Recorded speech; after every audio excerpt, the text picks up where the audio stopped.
గురించి ఒక అవగాహన అనేది ఏర్పడిందా లేదా? చదవచ్చా చదవచ్చు?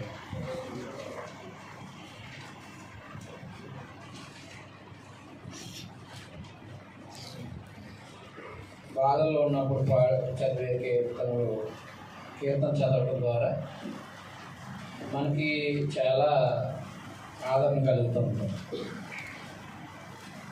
అదే ఆనందంగా ఉన్నప్పుడు దేవుని సృష్టి యొక్క ఔన్నత్యాన్ని, మానవ నిర్మాణాన్ని ఎలాగున నిర్మించాడో దాన్ని బట్టి మనం దేవునికి స్తుతి కానీ లేకపోతే స్తుతిని చెల్లించే వారిగా ఉన్నారు.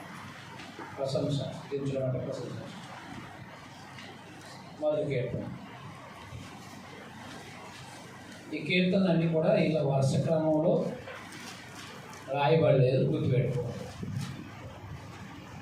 కీర్తనలన్నీ వరుస క్రమంలో రాయబడలేదు. అది మొట్టమొదటి విషయం గమనించండి. అందుకని చరిత్రలాగా చదవడానికి ట్రై చేయకూడదు. మొదటి కీర్తన భక్తిపరుడికి కలిగే ఆనందాన్ని తెలియపరచాడు.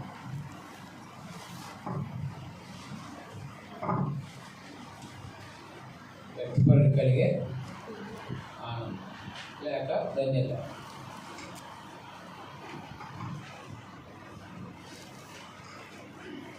ఎవరు రాశారో తెలియదు, ఎవరు రాశారో తెలియదు.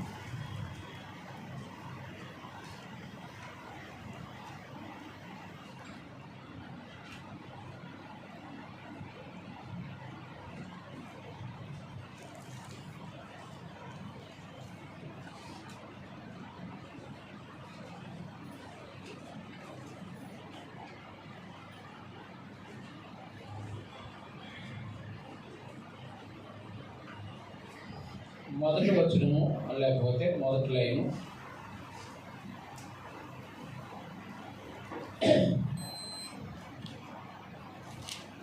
ఇశ్రాయేలీలో ఉన్నవాడు లేకపోతే ఆశీర్వదించబడినవాడు ఏం చేయకూడదు, ఎలా ప్రవర్తించకూడదు.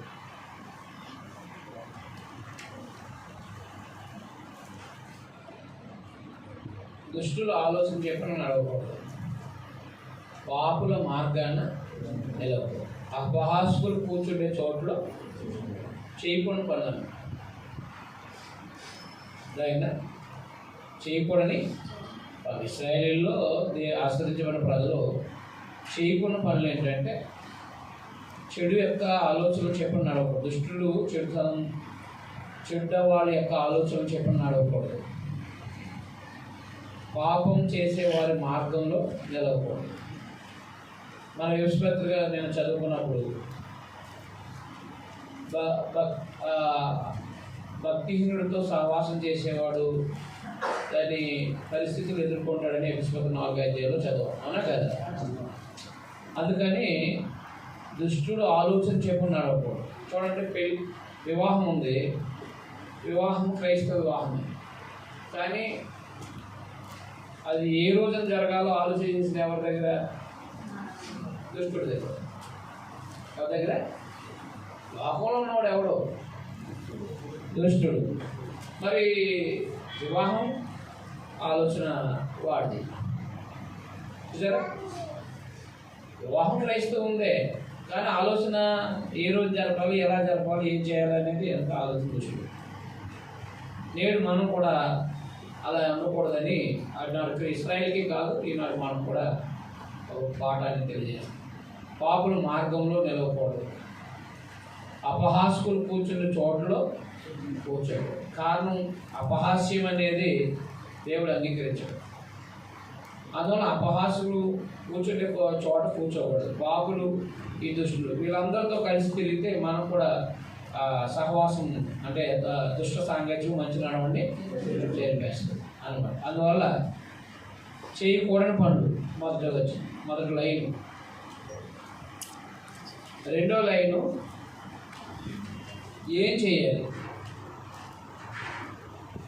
రెండో లైను ఏం చేయాలి?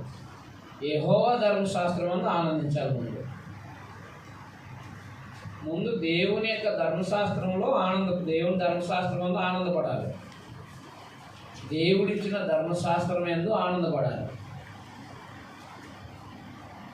ఆనందపడమే కాకుండా దాన్ని ధ్యానించాలి. దేవాలయంలో ఒకటి దేవుని ధర్మాన్ని ఇష్టపడాలి, దేవుని ధర్మశాస్త్రాన్ని అంగీకరించాలి. రెండవది ధ్యానించాలి. దేవరాత్రులు ధర్మశాస్త్రం ఆనందించాలి, ధ్యానించాలి. మూడవ లైన్ ప్రతిఫలం.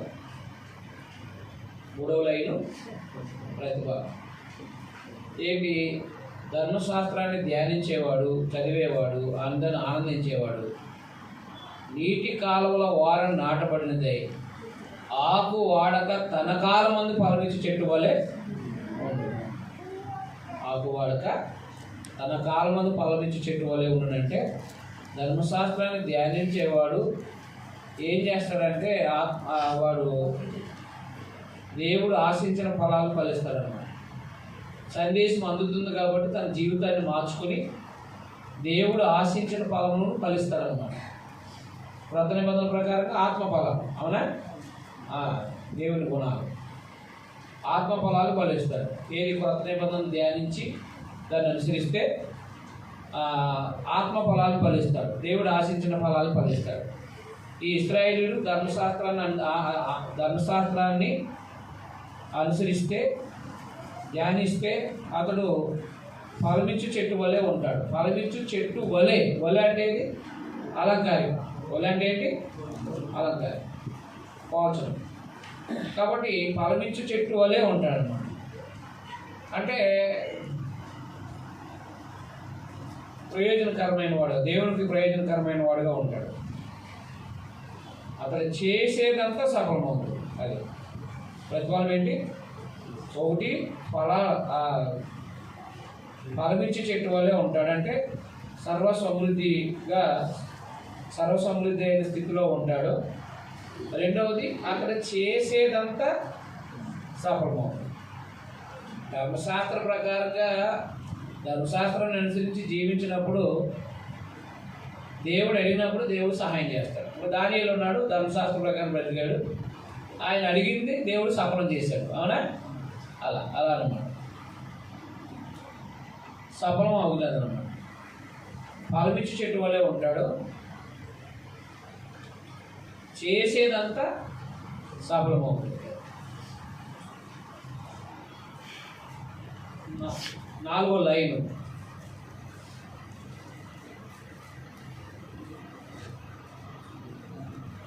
దుష్టుల యొక్క స్థితి అంటే ధర్మశాస్త్రాన్ని అనుసరించిన వాడు దుష్టుడు అలాగనుండక దుష్టుల యొక్క ప్రతిఫలం పైన బ్రతికిన ప్రతిఫలం అన్నమాట. కింద దుష్టులు అలాగనుండక గాలి చెదరగొట్టు పొట్టువలే ఉంది. కాబట్టి న్యాయ విమర్శలో దుష్టులను, నీతిమంతుల సభలో పాపులు నిలవరు. అది దుష్టుల యొక్క ప్రతిఫలం. దుష్టుల ప్రతిఫలం ఏంటి? పొట్టు వలె ఉంటారు, అంటే నిలబడలేరు అనమాట. అర్థమైందా? వారు ఏమవలేరు అనమాట, నిలబడలేరు. అది దేవుని బిడ్డలుగా నిలబడలేరు. తీర్పులో నిలబడాల్సిన పరిస్థితి ఏర్పడుతుంది. అంటే దేవుని తీర్పు తప్పించుకోలేదు. దుష్టులైన వాళ్ళు దేవుని తీర్పుని తప్పించుకోలేదు.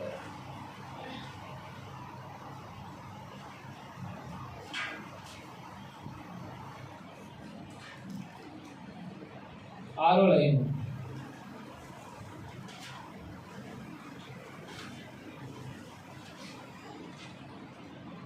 నీతిమంతుల మార్గం యెహోవాకు తెలియదు, దుష్టుల మార్గం నాశనానికి. నీతిమంతుల మార్గం అంటే ధర్మశాస్త్రాన్ని అనుసరించి జీవించేవాడు స్థితి దేవుడు ఎరిగినట్టు వాడు, దేవుడు తెలుస్తుంది ఆయన మార్గాలు. దుష్టుల మార్గం నాశనానికి నడు. హామాను దుష్టుడు. హామాను ఎవరు? ఎక్కడికి వెళ్ళాడు? నాశనానికి వెళ్ళాడు.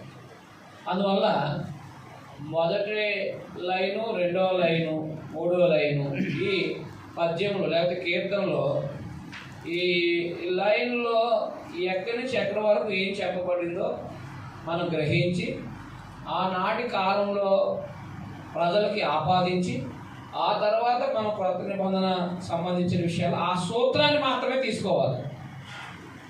ఏం తీసుకోవాలి? ఏంటో సూత్రం చెప్పండి. ధర్మశాస్త్రాన్ని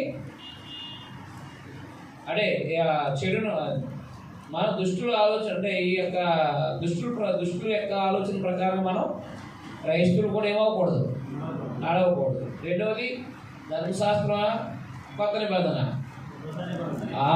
కొత్త నిబంధన మర్చిపోకండి. కొత్త నిబంధన ప్రకారంగా జీవిస్తే అందరూ కూడా ఫలాలు, ఆత్మ ఫలాలు ఫలిస్తాడు. దుష్టుడికి తీర్పులో నిలబడతారు, కానీ నీతిమంతులు తీర్పు నుంచి తప్పించబడతాడు. అదైనా అదోలేదా? రెండవ కీర్తన మెస్సియా యొక్క పరిపాలన మరియు ఆయన శత్రువులు. రెండవ కీర్తన మెస్సియా యొక్క పరిపాలన మరియు ఆయన శత్రువులు. యేసుక్రీస్తు వారి యొక్క పరిపాలనలో ఆయన పరిపాలన అడ్డగించడానికి శత్రువులు అనేటువంటి వాళ్ళు బయలుదేరుతారని ముందుగా చెప్పడం జరిగింది. అందుకే అపోస్తలుల 4వ అధ్యాయము 25వ వచనంలో ప్రార్థన చేశారు. 24 నాదా యజమానుడా, ఇవన్నీ ఈ క్రీస్తుకి నీకు విరోధులై ఈ విరోధులయ్యారు, అలా విరోధులయ్యారని దావీదు చేత కలిగించేవారు. దావీదు చేత అంటే ఇప్పుడు కీర్తనని ఎవరు రాశారని చెప్పచ్చు? దావీదే. ఇంకా డౌట్ లేదన్నమాట. అర్థమైందా? దేన్ని బట్టి మనం దావీదే అని చెప్తున్నాం? పైన లేదే. అపోస్తలుల పరిశుద్ధాత్మను ప్రస్తావించిన దాన్ని బట్టి. అవునా? చదవండి ఒకసారి అపోస్తలులను వెళ్ళి.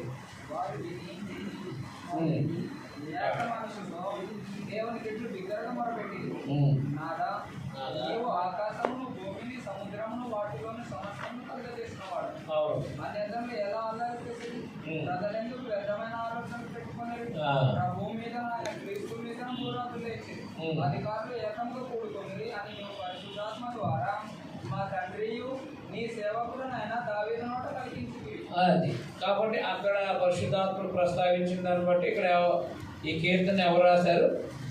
దావీదు అంటంలో ఆశ్చర్యం లేదు. అపోస్తలుల 4 కదా, దావీదు రచించిన కీర్తన అని చెప్పడంలో ఆశ్చర్యం లేదు. కాబట్టి మెస్సియా పరిపాలనలో శత్రువులైనటువంటి వాళ్ళు ఆయనకు విరుద్ధంగా ఉంటారు. ఆయన ఇనుప దండంతో పరిపాలన చేసినప్పుడు ఆ భూరాజులు అందరూ కూడా అణచివేయబడతారని చెప్పాడనమాట. అది భావం.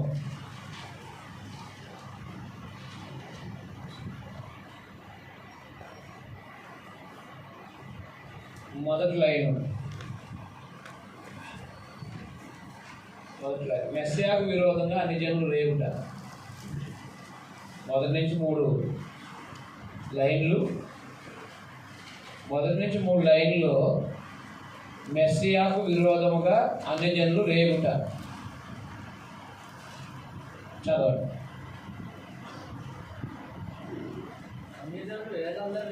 అన్ని జనులు ఎలా అల్లరి రేపుతున్నారు, జనములు ఎలా వ్యర్థమైన దాన్ని తలస్తున్నారు. మనం వారి కట్లు తెప్పుదాం రండి, వారి పాశాలని మనం ఎదురు పారవేదం రండి అని చెప్పుకొనచ్చు.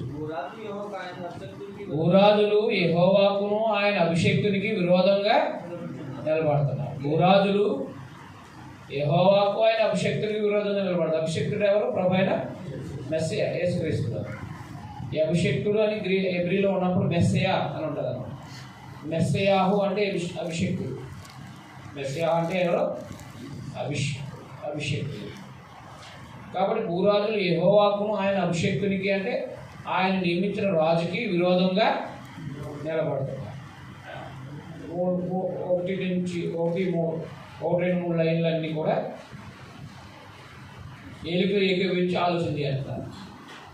దేవునికి ప్రభుకి విరోధంగా ఆలోచన చేస్తున్న ఆలోచనలు వ్యక్తపరిచాడు ఇక్కడ. అందువల్ల ప్రభు పరిపాలనకి ఎప్పుడు కూడా ఇలాంటి ఆటంకాలు జరుగుతూ ఉంటే దాన్ని దేవుడు ఎంత ఈజీగా తీసుకుంటాడో 4వ లైన్ నుంచి చెప్పుకోవచ్చు. చూడండి ఇక్కడ అంటే సర్వశక్తుడైన దేవుని స్పందన 4 నుంచి 5 వరకు, 4 నుంచి 6 వరకు సర్వశక్తుడైన దేవుని స్పందన. వీళ్ళందరూ వాళ్ళ కట్టలు తెంపేద్దాం అది ఇది అని చెప్పేసి అని ఆలోచన చేస్తున్నప్పుడు సర్వశక్తులైన దేవుడు ఏం స్పందించాడు? సర్వశక్తులైన దేవుని స్పందన ఏంటది? ఆకాశమందు ఆశీనుడు ఒకవాడు. అది రాజులు తిరగబడుతుంటే నియమించింది ఆయనే కదా. నియమించింది ఎవరు? నియమించింది ఆయనే కాబట్టి నియమించిన వాడు తిరగబడుతుంటే తీసేయడంలో ఆశ్చర్యం ఉండదు కదా. అర్థమైందా?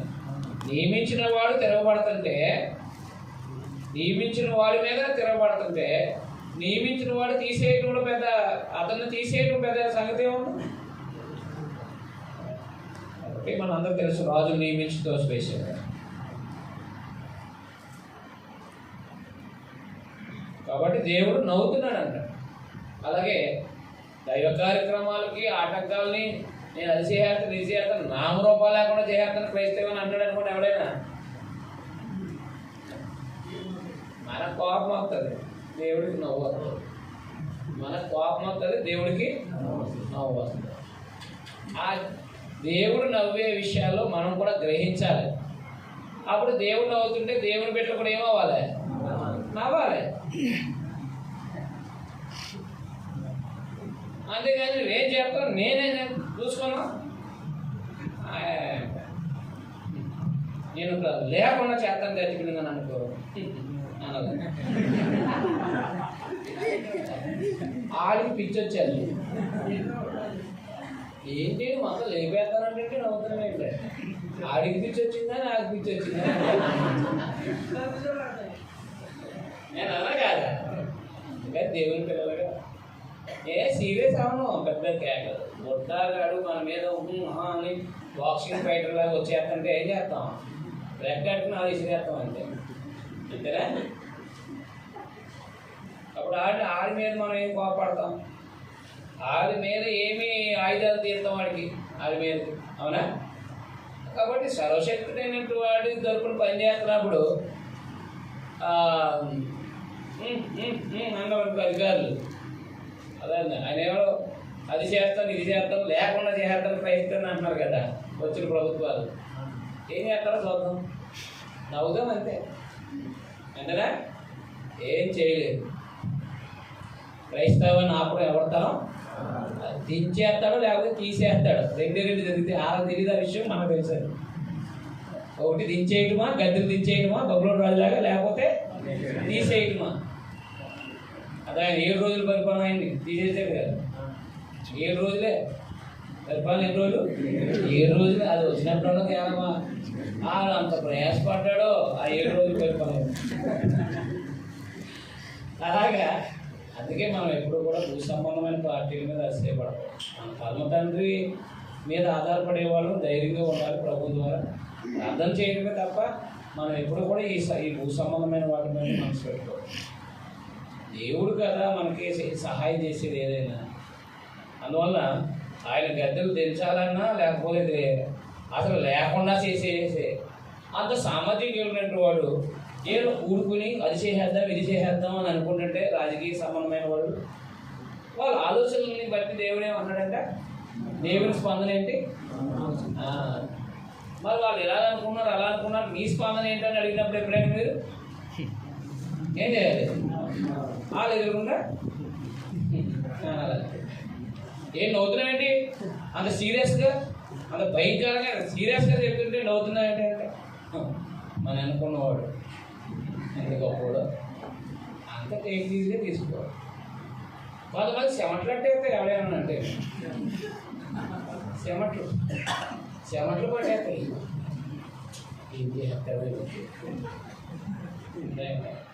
మన మీటింగ్లో పాల్గొన్న దగ్గరలో జరిగింది.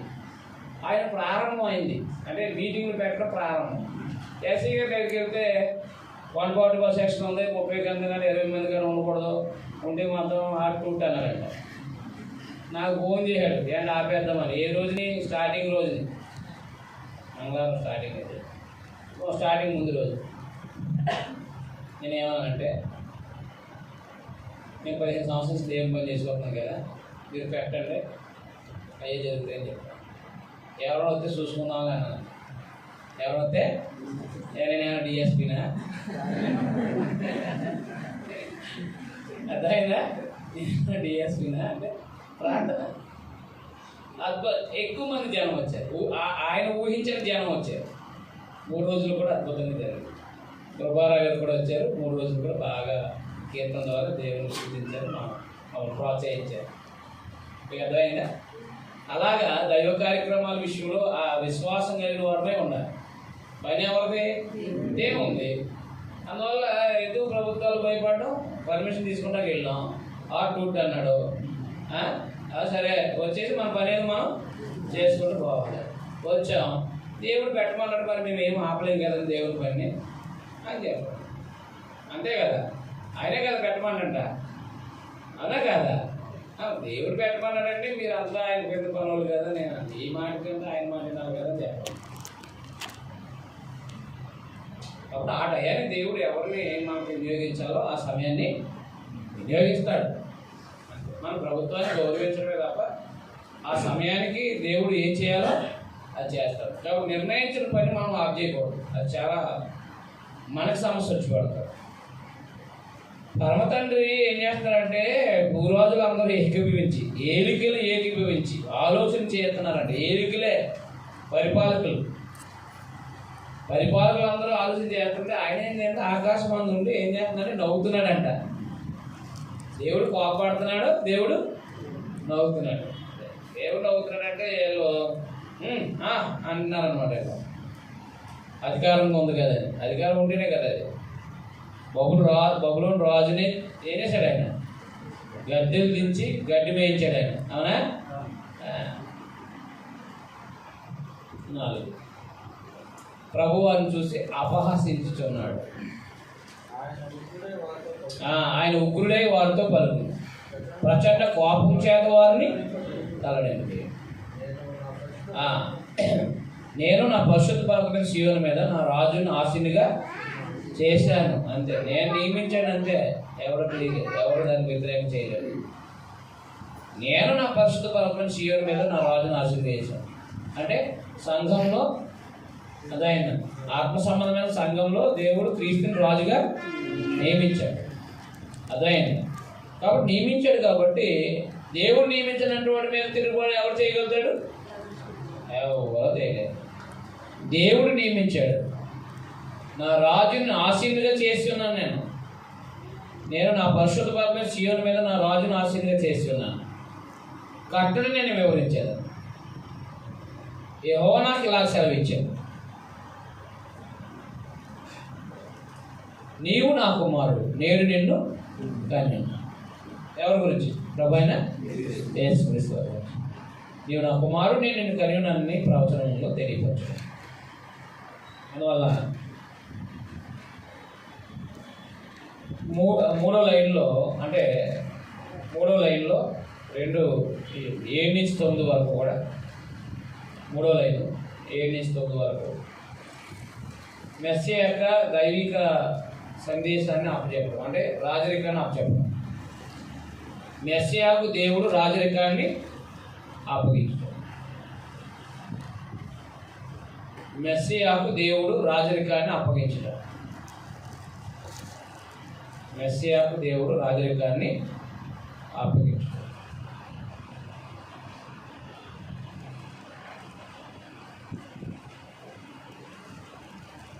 7 నుంచి 9 వరకు 9 లైన్లు.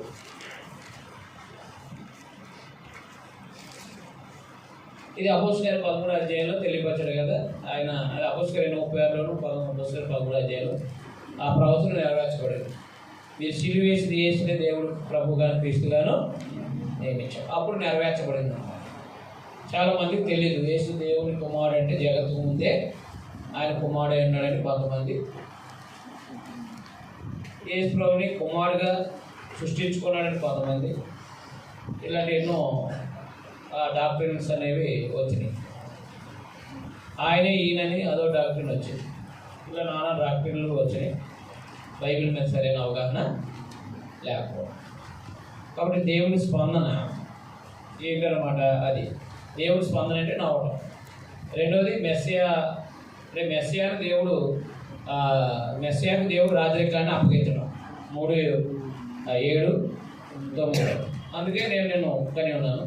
నన్ను అడుగుము, జనము నీకు స్వాస్థ్యంగాను, భూమిని దిగంతాల వరకు సొత్తుగా ఇచ్చేదని.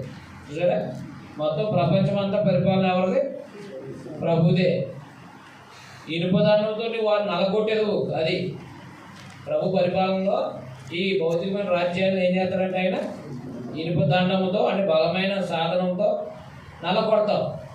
కొండను పగలగొన్నట్లు వారిని ముక్కలుగా పగలగొడతాం. అది ప్రకటన గ్రంథంలో ప్రభు ఇది ఆ రోమా ప్రభుత్వాన్ని ముక్కలుగా వేసి పడేశాడు. 470. అందువలన దేవుడు యేసుక్రీస్తు వారికి అప్పగించిన పరిపాలన గురించి మాట్లాడాడు. యేసుక్రీస్తు వారి గురించి పరిపాలన, దేవుడు అప్పగించిన సంగతి గురించి మాట్లాడాడు దావీదు. తర్వాత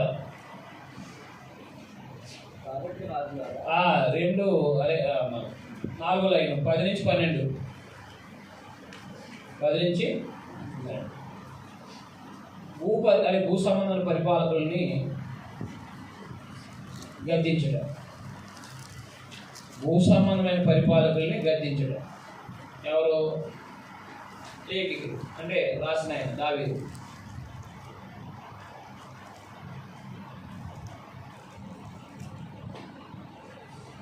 భూ సంబంధమైన పరిపాలకులను గద్దించడం అంటే ప్రభువుకు వ్యతిరేకమైన పరిపాలకులను గద్దించాడు అన్నమాట.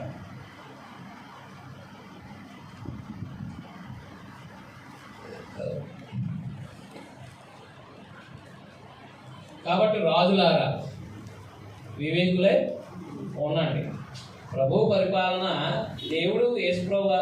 దేవుడు క్రీస్తుకి పరిపాలన అప్పగించాడు. ఆయన ఇనుపదండంతో పరిపాలన చేస్తాడు. అది ప్రకటన గ్రంథంలో కూడా చెప్పాడు కదా 12 అధ్యాయంలో. ఇనుపదండంతో ఏలనై ఉన్నా, అవునా? కాబట్టి ఆయన పరిపాలన అప్పచెప్పాడు. ఆ పరిపాలన అప్పగిస్తే దేవుడు అప్పగించాడు. కాబట్టి రాజులారా వివేకం కలిగి ఉండండి, ఆలోచన చేయండి. భూపతులారా బోధన ఉందండి.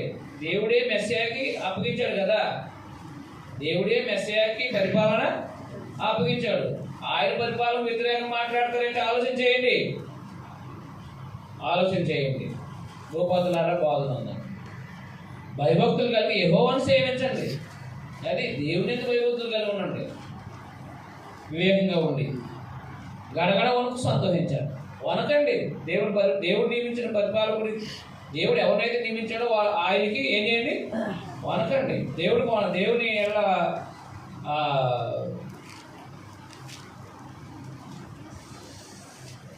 వనకండి. ఆయన కోపం త్వరగా రగులుకుంటుంది. కానీ ఏది దేవుడు నియమించిన పరిపాలనకి వ్యతిరేకంగా చేస్తే దేవుడికి ఏమవుతుంది? అది అంటే ఇప్పుడు యేసుక్రీస్తు వారికి వ్యతిరేకమైన పన్నాగాలు ఎవరైనా పన్నారనుకోండి, దేవుడికి ఏమొస్తుంది? కోపం వస్తుంది. ఆయన కోపం త్వరగా రగులుకోండి. కాబట్టి ఆయన కుమారుని బుద్ధి పెట్టుకోండి. లేని ఎడల ఆయన కోపించు అంటే ఏంటి? ఆయన కుమారుని గౌరవించండి. అదైందా? ఆయన కుమారునికి లోబడండి.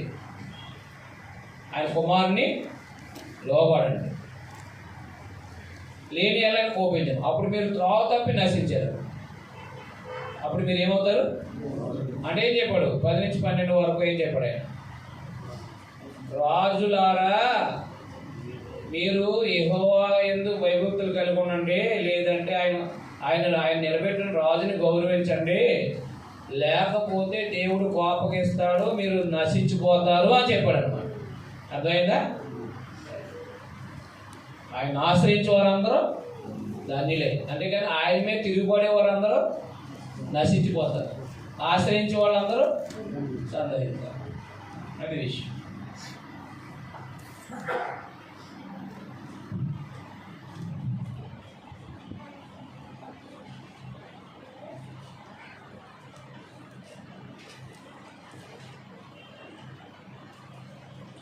మూడవ కీర్తన.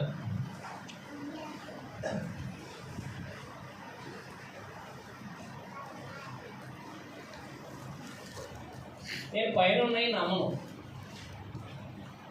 అర్థమైందా? ఆ పైన రాయబడి నమ్మను నేను, కొన్ని మీరు నమ్మితే నమ్మను. అర్థమైందా? పైన ఉన్నాయని నమ్మను. కారణం ఏంటంటే పండితులు ఆలోచించేసింది. ఆలోచనలు ఎక్కడైనా దెబ్బతింటాయి, అవునా? ఆలోచనలు అనేవి ఏం చేస్తాయి? దెబ్బతింటాయి. ఇప్పుడు మన కీర్తన పుస్తకంలో ఎవరు రాశారో మీరు ఐడెంటిటీగా రాయండి. అందులో మీరు దెబ్బతింటారు. ఏది ఫలానా ఆయన రాసి ఉండొచ్చు అని ఊహించి రాశారా? ఆయన రాయకపోతే మాత్రం అబద్ధం అవుతుంది కదా.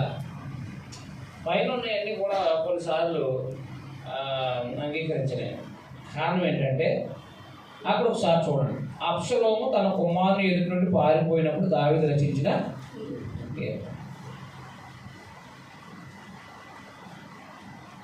అక్కడ మొదలు వచ్చిన చూడండి లైన్లో, యెహోవా నన్ను బాధించేవారు ఎంతో బాధించేవారు వాళ్ళ కొడుకే ఎంతో మంది లేరు, వాళ్ళ కొడుకే వాళ్ళకి విరోధం అయ్యారు, అవునా? దావీదుకి బాధించేవాళ్ళు ఎంతోమంది లేరు.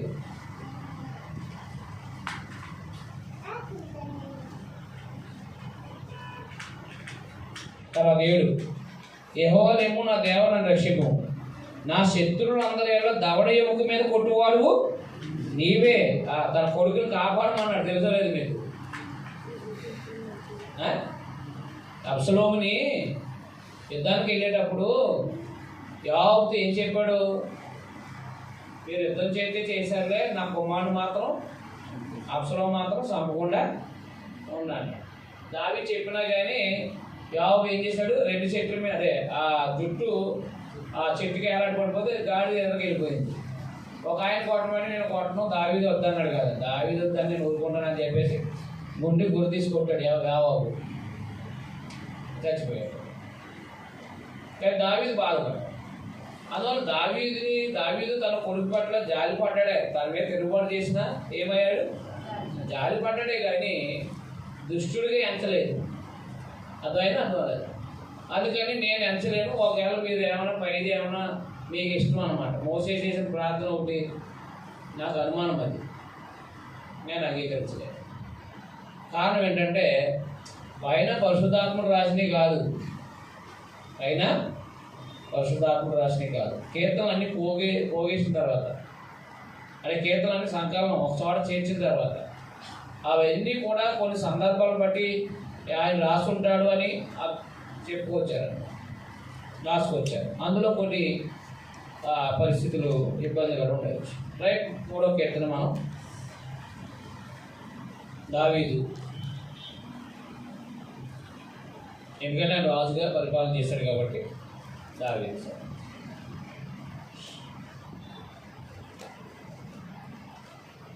3 నుంచి 3 అతని ఫిర్యాదు, దేవుడు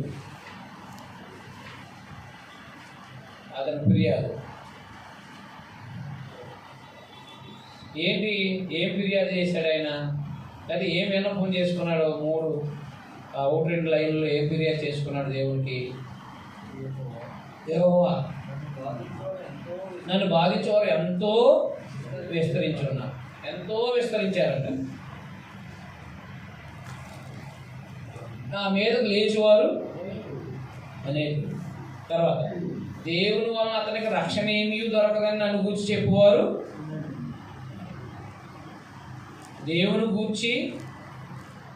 దేవుని వలన అతనికి రక్షణ ఏమి దొరకదని నన్ను గూర్చి చెప్పువారు అనేకులు. అదే అన్నమాట, అనేకులు. అందువల్ల 1-2 వచనాల్లో వచనాలు 1-2 లైన్లలో ఆయన ఫిర్యాదు దేవునికి చేసిన దావీదు దేవునికి చేసిన ఫిర్యాదు లేదా దేవునికి చేసిన విన్నపం మొదలైంది. ఫిర్యాదు చేశాడు, అయ్యా నా మీద తిరుగుబాటు చేసే బాధించేవాడు ఎంతో విస్తరించారు, నా మీదకు లేచేవారు అనేకులు, దేవుని వల్ల అతను రక్షణ ఏమి దొరకదని నన్ను గురించి నేను మాట్లాడుతున్నారని చెప్పుకున్నాడు ఆయన. తర్వాత 3-5 6 3-4 క్షమించు. 1-2 అతను ఫిర్యాదు, 3-4 లైన్లు యెహోవా యందు అతని ధైర్యం. యెహోవా యందు దావీదుకున్న ధైర్యం. యెహోవా యందు దావీదుకున్న ధైర్యం చెప్పుకొస్తున్నాడు.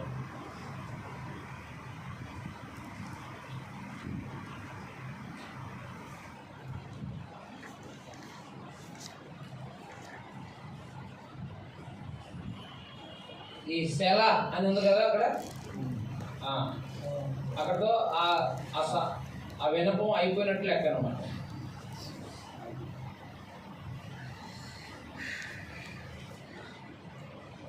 దావీదుకి దేవుని మీద ఉన్న ధైర్యం. మూడో లైన్ యెహోవా ఇవే నాకు, అంటే మొత్తం అంతా కవచంగా నీవే నాకంతా కాపుదాలు కాసేవాడు అన్నమాట. నీవే నాకు అతిశయాస్పదముగాను నా తలెత్తువాడుగాను ఉన్నావు. చూసారా ధైర్యం, ఎంత ధైర్యం ఉందో, ఎంత ధైర్యం ఉన్నాడు ఆయన. అదైనా వాళ్ళు అంటనే మాటలు చెప్పాడు, అతనికి దేవుని వల్ల ఏమి సహాయం రాదని చెప్పుకున్న విషయాలు చెప్తూ, నాకైతే వాళ్ళకున్నదని చెప్పాడు, చాలా శత్రువులకు ఉన్నదని చెప్పాడు, ఆయనకున్నది అని ఏం చెప్పాడు, నీవే నాకు అతిశయాస్పదం, అంటే నీవే నీ మీద నేను గర్విస్తున్నాను, నిన్ను బట్టి నేను గర్విస్తున్నాను, నా తల ఎత్తువాడు నీవే, ఆయన ధైర్యం చెప్పుకొస్తున్నాను. ఎలుగెత్తి నేను యెహోవాకు మొరపెట్టినప్పుడు ఆయన తన పరిశుద్ధ పర్వతుని నాకు ఉత్తరమిచ్చును. ఎలుగెత్తి అంటే ప్రార్థన చేసినప్పుడు నాకు జవాబు వస్తుందని ధైర్యం కలిగి ఉన్నాడు అన్నమాట. దేవుని మీద ఆయనకున్న ధైర్యాన్ని చెప్పుకొచ్చాడు. దేవుని మీద ఆయనకున్న ధైర్యాన్ని చెప్పుకొచ్చాడు. క్రైస్తవులుగా మనం కూడా ఏముండాలి, సమస్యలు వచ్చినప్పుడు మనం ఏమి ఉండాలి, మనం కూడా దేవుని ధైర్యం ఉండాలి. దేవుడు మన పక్షాన ఉండక మన విరోధి ఎవరు, ఇలాంటివన్నీ మనకు ఆదరిస్తూ ఉంటాయి. మనం కూడా ధైర్యం తెచ్చుకోవాలి దేవుని బట్టి. దావీదు ఎలా దేవునికి దేవుని బయట వాళ్ళు ఏమనుకుంటున్నా, మనము దేవుని యందు మనకు ధైర్యం తెచ్చుకోవాలి. దావీదు లాగానే మనం కూడా దేవుని ఏం చేసుకోవాలి, దేవుని అట్లా విశ్వాసాన్ని కలిగి ఉండాలి, దేవుని అట్లా ధైర్యం తెచ్చుకోవాలన్నమాట.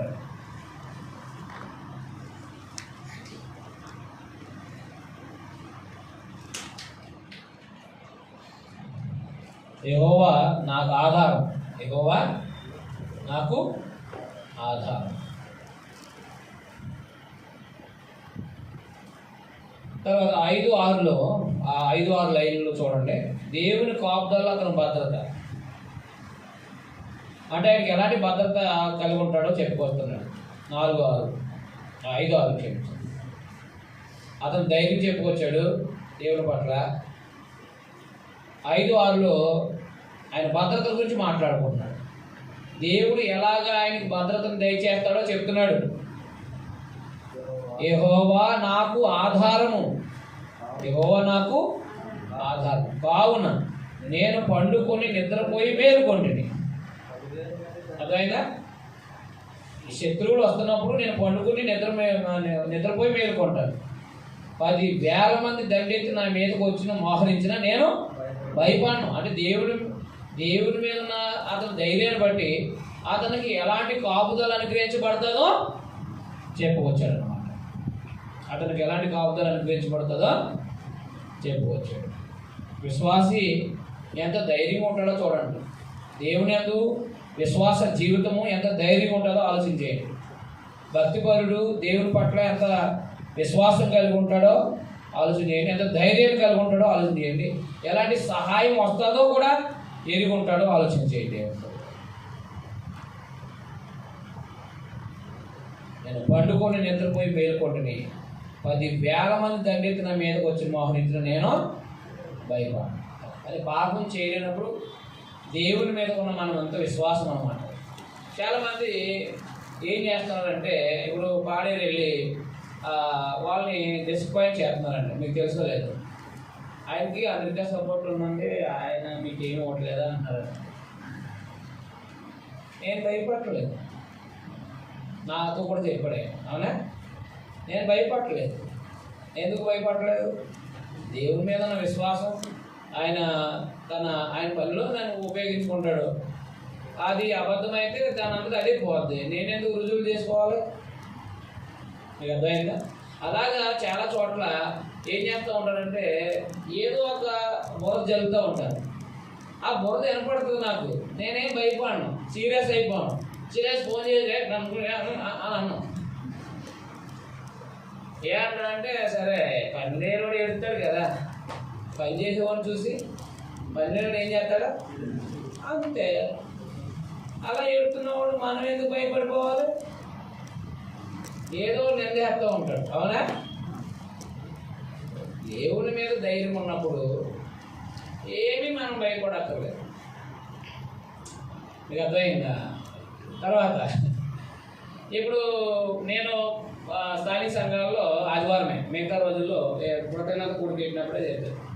మిగతా సార్లు ట్రైనింగ్ అయిన వాళ్ళకి అప్పు చెప్పేసి వాకింగ్ చెప్పమంటారు, చెప్తారు.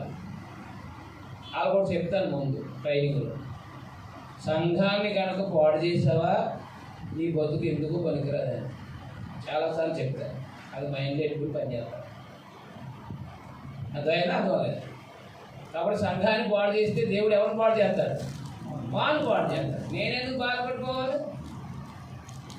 నేనెందుకు టెన్షన్ పెట్టేసుకోవాలి? అవునా కదా? సంఘం ఎవరిది? దేవుంది. పాడు చేయాలనుకున్నావా?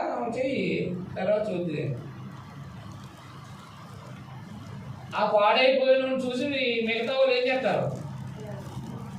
జాగ్రత్తగా బయలుదేరి వచ్చారు. అదైనా అనుకోవాలిదా? కాబట్టి భయపడక్కర్లేదు. మనం ధైర్యంగా పని చేస్తున్నప్పుడు, మనం విశ్వాసంతో పని చేస్తున్నప్పుడు, యథార్థంగా పని చేస్తున్నప్పుడు, పని దేవుడిది అయినప్పుడు మనం ఏం చేయకూడదు?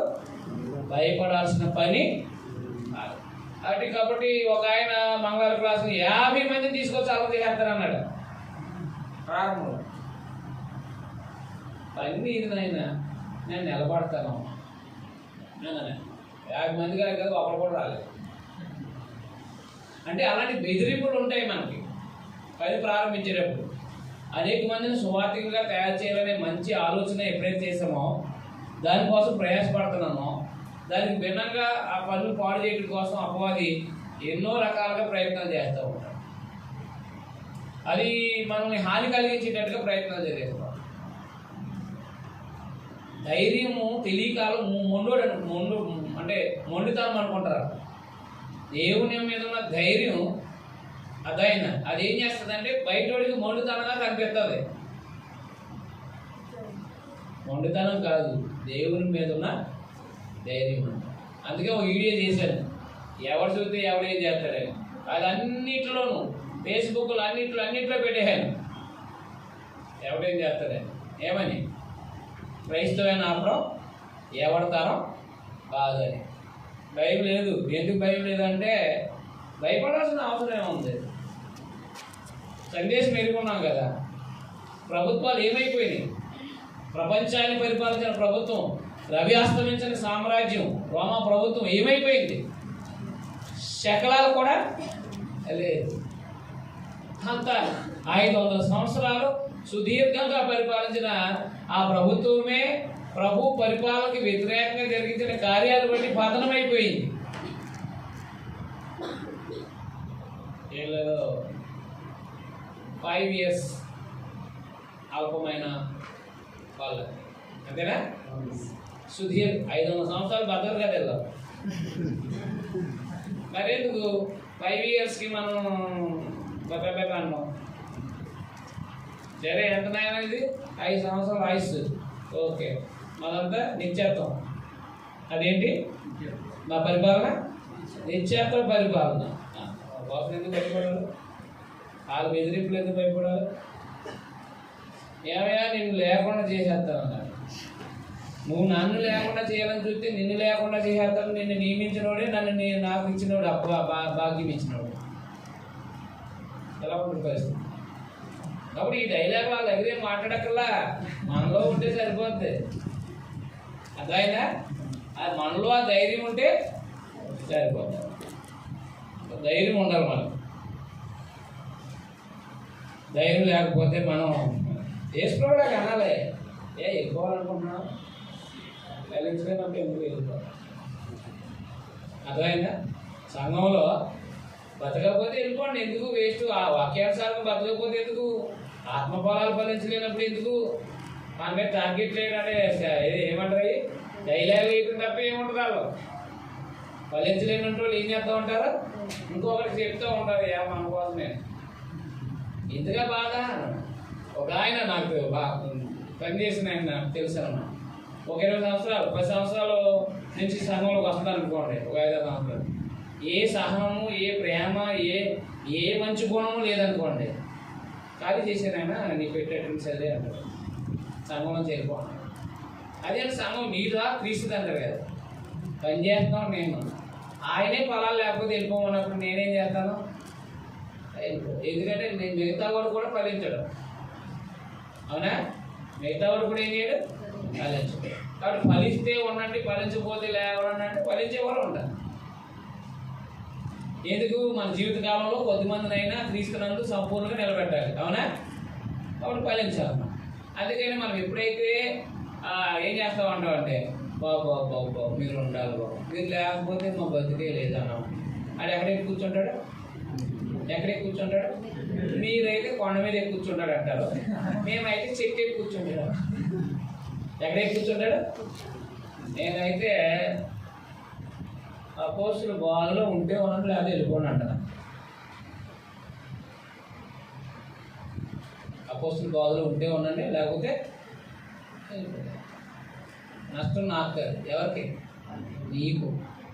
నేను ఎందుకు బాధపడాలి? నువ్వు బాధపడాలి. అర్థమైనా అర్థమలేదా? కానీ ఎదగలేనట్టు వాళ్ళు మాత్రం ఏం చేయాలి? వాళ్ళ కోసం ప్రార్థన చేయాలి, వారి ఇంటికి వెళ్ళాలి, వారిని ఆదరించాలి, వారి బాధలో, ఇబ్బందుల్లో, సమస్యలు ఆదరిస్తూ వాళ్ళు బలపరుస్తూ రావాలి. ఎదిగి ఫలాలు లేనట్టు వాడు చెట్టు ఎదిగిపోయింది అంత ఎత్తు, దానికి ఏమి లేవు, ఫలాలు లేవు. ఎందుకు? మనం నరకకూడదులే. ఏం చేయకూడదు? మనం నరకకూడదు. ఆ చెట్టు పక్క నుంచి తప్పించేయాలి గోడ, అంతే. కొద్ది చెట్టు అని ఆయన నరుక్కుంటాడు. మనకన్నా అందువల్ల దేవుని పిల్లలుగా క్రైస్తవ్యాన్ని సాటేటప్పుడు మనకి బెదిరింపులు వస్తూ ఉంటాయి. దేవుని పట్ల అంత ధైర్యం ఉండాలి.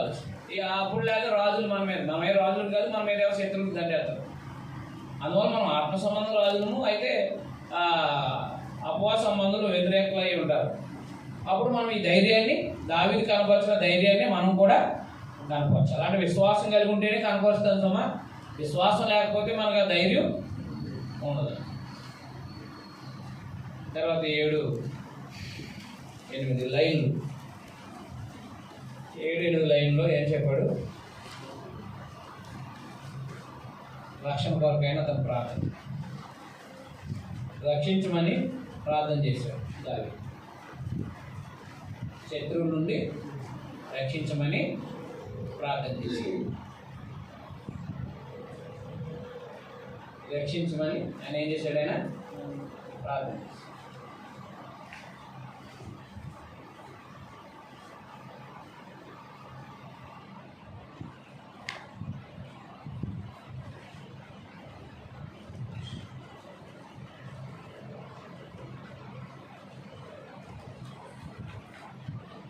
యెహోవా లేము, నా దేవా నన్ను రక్షింపు.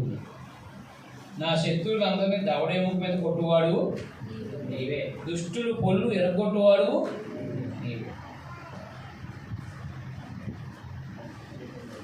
రక్షణ యెహోవాది. నీ ప్రజల మీదకి నీ ఆశీర్వాదము, నీ ప్రజలు ఎవరాలు? ఇశ్రాయేలు. నీ ప్రజలు ఇశ్రాయేలు. నీ ప్రజల మీదకి నీ ఆశీర్వాదము వచ్చుగాక. అందువల్ల తన శత్రువుల చేతి నుండి ఆయన కాపాడమని వేడు ప్రార్థన చేశాడు. శత్రువుల నుండి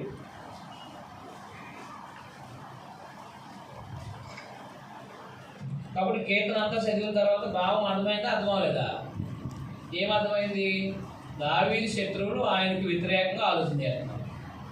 ఆయన దేవుని యందు ధైర్యం కలిగి దావీదు దేవుని యందు ధైర్యం కలిగి ఆయన రక్షించమని అడుగుతున్నాడు. రక్షించమని అడుగుతున్నాడు. అది కీర్తన భావం. కీర్తన యొక్క భావం. దాని ద్వారా మనం ఏమి నేర్చుకోవాలో అది మనం ఎలా అప్లై చేసుకోవాలంటే మనం ఎలా వాటిని ఎలా అప్లై చేసుకోవాలో చూసుకోవాలి. అంతేగాని డైరెక్ట్గా అటాక్ చేసేయకూడదు. వచ్చింది తీసుకొచ్చేసి మన మీద రుద్దకూడదు. అది అక్కడ సందర్భం. అది రాజరికంలో ఆయన అనుభవిస్తున్న సమస్య. మీకు అర్థమైందా?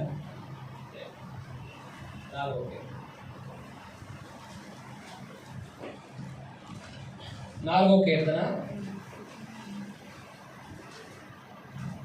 దావీదుని రాసుకోండి.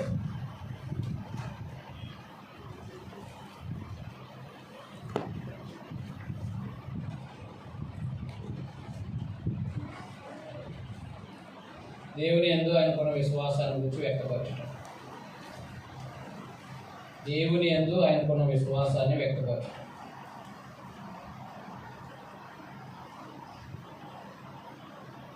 ప్రార్థన అన్నమాట. దేవుని అతనికి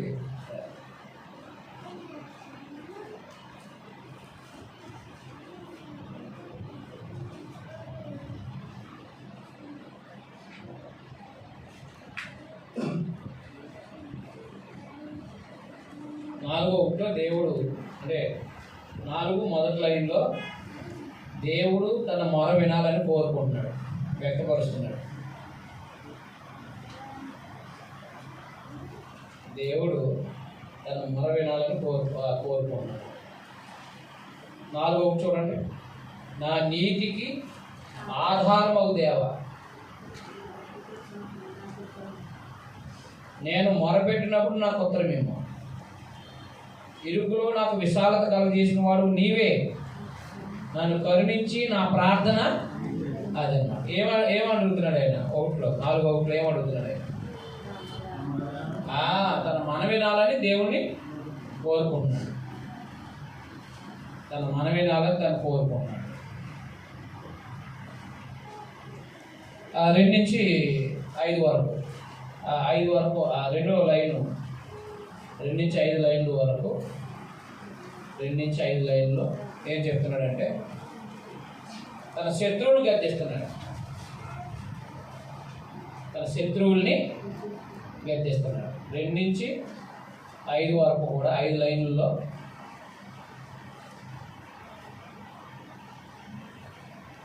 తన శత్రువులు గద్దిస్తున్నాడు.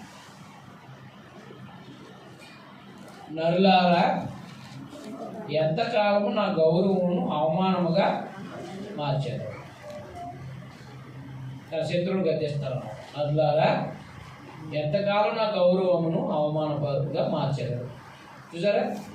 భక్తిపరుల మీద ఎప్పుడు కూడా భక్తిపరుల మీద గౌరవంగా లేకుండా మాట్లాడతారు. భక్తిపరుల మీద గౌరవం లేకుండా మాట్లాడతారు. భక్తిపరుని తీసిపడేస్తారు. లోకంలో ధనం ఉందనుకోండి, ధనాన్ని బట్టి గౌరవిస్తారు. కానీ భక్తిపరుడు అనేటి వాడు అగౌరవంగా మాట్లాడతారు. నల్లారి ఎంతకాలం నా గౌరవం అవమానపరుచుగా మార్చేస్తారు. ఎంతకాలం వ్యర్థమైన దాన్ని ప్రేమిస్తారు. ఎంతకాలం అబద్ధమైన వాటిని వెతుకుతారు. యెహోవా తన భక్తులను తనకు ఏర్పరచుకున్నాడని తెలుసుకోండి. అర్థం చేసుకోండి. యెహోవా తన భక్తులను తనకు ఏర్పరచుకుంటున్నాడని తెలుసుకోండి. అంటే శత్రువులు గద్దిస్తూ తన భక్తులను దేవుడు ఏర్పరచుకుంటున్నాడని తెలుసుకోండి. నేను యెహోవాకు మొరపెట్టగా ఆయన ఆలకించును. భయం నుండి పాపం చేయకండి. మీరు పడకల మీద నుండగా మీ హృదయాల్లో ధ్యానం చేసుకుని ఊరకుండి. నీతియుక్తమైన బలులు అర్పిస్తూ యెహోవాను నమ్ముకోండి. నీతియుక్తమైన బలులు అర్పిస్తూ యెహోవాను. కాబట్టి తన శత్రువును గద్దించాడు అన్నమాట. ఎందుకయ్యా నా గౌరవాన్ని అవమానంగా మార్చుతారు? ఎంతకాలం వ్యర్థమైన దాన్ని ప్రేమిస్తారు. ప్రయోజనం లేని దాన్ని ఎంతకాలం ప్రేమిస్తారు? ప్రయోజనం ఎప్పుడు ధనం ఉంది, వ్యర్థమైపోతుందా కదా? వ్యర్థమైన దాన్ని ఎంతకాలం ప్రేమిస్తూ ఉంటారు. తాత్కాలికం ఉండే దాన్ని తాత్కాలికమైన దానికోసం ఎందుకు? అసత్యమైన దానికోసం అసత్యమైన దాన్ని ఎందుకు వెతుకుతారు అని శత్రువును గర్దిస్తూ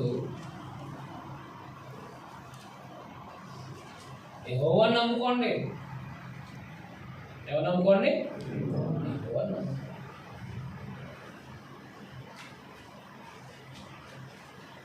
6 నుంచి 8 వరకు లైన్, 6 నుంచి 8 లైన్లలో దేవుని యందు తన ధైర్యాన్ని కనపరుస్తుంది. దేవుని పట్ల అతనుకున్న ధైర్యాన్ని కనపరుస్తుంది. దేవుని పట్ల అతనుకున్న ధైర్యాన్ని కనపరుస్తుంది. దేవుని పట్ల అతనుకున్న ధైర్యాన్ని కనపరుస్తుంది. దేవుని పట్ల అతనుకున్న ధైర్యాన్ని కనపరుస్తుంది. మాకు మేలు చూపువాడు ఎవడని పలుకువారు అనేకులు. యెహోవా నీ సన్నిధి కాంతి మా మీద ప్రకాశింపజేయుము. వారి ధాన్య ద్రాక్షరసములు విస్తరించిన నాటి సంతోషము కంటే అధికమైన సంతోషము నీవు నా హృదయంలో పుట్టించావు. కాబట్టి సంతోషాన్ని పుట్టించేది ఎవరు? దేవుడే. భూమి మీద సంతోషంగా బ్రతకాలంటే దేవుడి దయ ఉండాలి. సంతోషం దేవుడి దేవుడు సంతోషాన్ని ఇవ్వకపోతే ఎవరికీ ఉండదు. దేవుడే సంతోషాన్ని ఇవ్వాలి. కామెడీ షోలు సంతోషాన్ని ఇస్తాయా? ఆ కాసేపే పొల్లిగలేదు, మళ్ళీ బాగా జ్ఞాపకం వచ్చి బాగా అవునా? అలాగూ మనం సంతోషంగా ఉండడానికి ప్రయత్నం చేయకూడదండి. అర్థమైందా? బాధలు ఉన్నాయని ఏదో దాన్ని వైపు మళ్ళీపోయి ఆ బాధల్ని మర్చిపోవడం కోసం కొంతమంది మందు తాగి, కొంతమంది ఏమో ఏవేవో ఈ కామెడీ సంబంధించిన షోలు చూసి మర్చిపోతానికి ప్రయత్నం చేస్తారు. ఎప్పుడు అలాంటి పని చేయదు. బాధలు ఎప్పుడైతే ఉన్నాయో, ఆనందం ఎప్పుడైతే లేదో ప్రార్థన చేసుకుని ప్రార్థనలో గడపాలి. నాయన నేను బాధలో ఉన్నాను, ఆనందం అనేది భూమి మీద ఏవి చూసినా ఎవరు కూడా ఆనందాన్ని కలగచేయలేదు. కాబట్టి నా ఆనందానికి మీ కారణం మీరే. అందువల్ల నేను దుఃఖంలో ఉన్నాను, నేను ఆనందంగా ఉండడానికి దయ చూపించమని దేవుని మాత్రమే అడగాలి.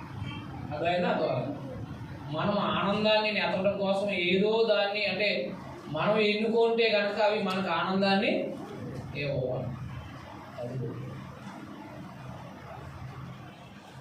అధిక సంతోషం నేను నా హృదయంలో పుట్టించావు.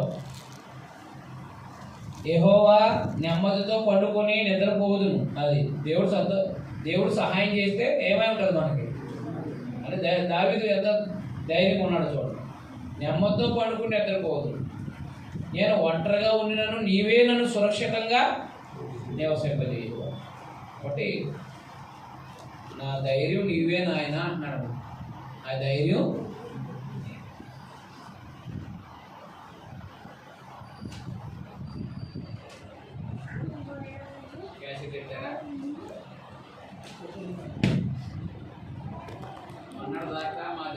మన ధైర్యం ఎవరో అది దావీదు తెలియపరుస్తున్నాడు. అర్థమైందా? ఇప్పుడు ఇంతవరకు ఏమైనా అర్థం కానీ ఏమన్నా ఉన్నాయా? అదేమన్నప్పుడు మరి అలా చదివేసుకోండి, సరిపోతుంది.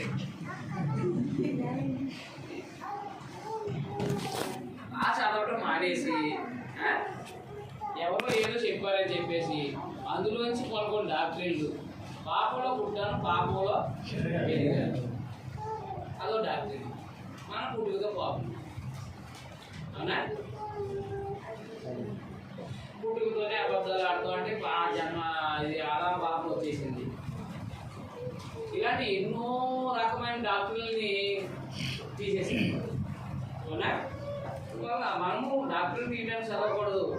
భక్తి పరుల యొక్క విశ్వాస సంబంధమైన జీవితాన్ని, భక్తి పరులు అనుభవించిన శ్రమలను, అదైనా రాజులు ఇశ్రాయేలు ప్రయాణాలు దేవుడు చేసిన అద్భుతాలని, చెరలో ఉన్నప్పుడు వారు వారు పడిన పరిస్థితుల్ని, వారిని విమోచించబడినప్పుడు వారు ఆనందాన్ని వ్యక్తం చేస్తూ దేవుని మహింపరిచే ఆ కీర్తనల్ని మనం గ్రహించి మనము కూడా వారు దేవుని కీర్తించినట్టే మనము కూడా అలాగనే కీర్తించే స్వభావాన్ని కలిగి ఉండడానికి మనం ఈ కీర్తనల్ని అర్థమైందా?